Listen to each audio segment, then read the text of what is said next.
به 60 ثانیه با فوتبال از کانال فوتبال تی ای خوش اومدید. آرن اسلوت فعلا اخراج نخواهد شد. گفته میشه مدیران لیورپول فعلا قصدی برای اخراج سرمربی هلندی ندارن.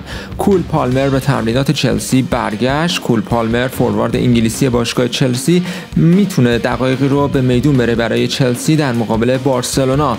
وینیسیوس به پرز گفته که نمیخواد قرارداد خودش رو با رئال مادرید تمدید کنه، مثل اینکه به مشکل خورده. وینیسیوس جونیور با مربی این تیم یعنی آقای ژابی آلونسو اگر روز بازی استقلال و الوصل امارات شاخص آلودگی هوای تهران بالای 200 باشه، بازی استقلال و الوصل قطعا لغو خواهد شد.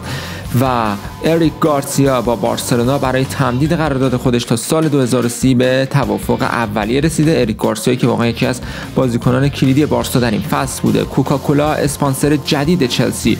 شیرهای لندن با کوکاکولا قراردادی بلند مدت امضا کردند و اسپانسر جدید این تیم خواهد بود.